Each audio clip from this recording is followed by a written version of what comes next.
Now back to that volcanic eruption process going on in Iceland. Our chief meteorologist Greg Barnhart actually pointed that out to us earlier in the week. He had his radar fixated on that. And Greg, you've got a little bit of the science behind what's happening in that region, plus, of course, our Cooley region forecast. Yeah, a lot of earthquakes. The plates around the world, we have 17, and of course the fault lines, that's where you have earthquakes. And this is the last 10 days of earthquakes, and quite a few. A lot of earthquakes go on. A lot of these below 3 you probably would never feel. Even 4 is kind of hard to feel unless you're standing still. It's the bigger ones, obviously, that we're really concerned about. But you can see pretty much all the way across Alaska, and then including Iceland and other areas too that have continued. Even the one that you heard about earlier in the week for northern Illinois is still right there at 3. So definitely that it's a continuous process that we saw with the plates. For travel next week, Tuesday, Wednesday, overall it doesn't look bad across most of the U.S. These yellow conditions up here for us are really just winds. Otherwise, you're going to see more precipitation in the northeast, but most of the rest of the country is looking good for Tuesday, Wednesday, even Thanksgiving Day. So that's the positive news if you got any travel plans. For tonight, really it's going to be clear skies, upper 20s, low 30s, pretty typical for this time of year, but really it's going to be pleasant as we go through the weekend. We're going to have temperatures in the low to mid 50s. Once again, our average high should be about the middle 40s, so it's going to be nice conditions. A little bit of increase in clouds as we go through Sunday, and a little bit of the wind starts picking up. But overall, really get out there and enjoy it, because it'll be totally different as we go through Thanksgiving weekend with the temperatures. Overall, as you look at the big pattern, we've had everything push east. We're not seeing much in the west, but take note of the low that's beginning to push up towards our area towards Sunday. You can start seeing the clouds begin to spread into the area as we go into Sunday night into Monday.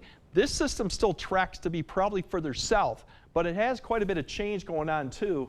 Overall, as we skip through, yesterday it showed a lot more promise that we might get precipitation, but in this time it actually is backed off. There's two things to look at: one low that's pushing up towards the north and a cold front. Now right now, yesterday these kind of were going through the area at the same time, but we've seen a little bit of shift in timing. This actually is going to go first and the cold front second, so we don't get as much precipitation. This kind of shuts off the moisture, but we still got a chance Monday night and Tuesday as the cold front comes through to see a little bit of rain snow mix. Better chances to go further north. Once we get past this and Wednesday, we'll have breezy conditions, but the thing that we are confident in, you're definitely going to have colder air begin to filter into the area, so that's why we'll see definitely those conditions. But you look at the probability of precip, still quite low, and that's because these two things are just not lining up. Now this could revert back. We'll keep an eye on as we get closer to the event, but right now I'm not expecting to see much in the way of travel issues, and this reflects on the chance to see 3 inches or more of snow has pushed much further north. Yesterday it was further south, it has pushed north, and that's why, because of those systems kind of are delayed now a little bit.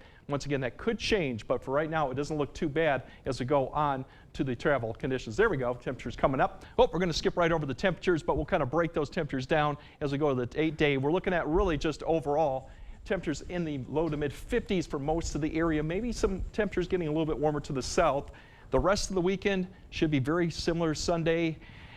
And then Monday, Tuesday, once again, that is a chance of rain, probably Monday afternoon, evening, overnight into Tuesday. It could be some rain or snow. Not a big travel issue right now. That could revert back. We'll keep an eye on it. And then the big story next week is just the cold temperatures as we head right back down to the low 30s or maybe even colder up to the north for Turkey Day and beyond. So it will be quite a drop. Yeah, the good news is travel-wise throughout the week doesn't look too bad. There's a system Friday night into Saturday, but that looks to stay south. So I think travel-wise we're looking okay. Excellent. All right, Greg, thanks very much.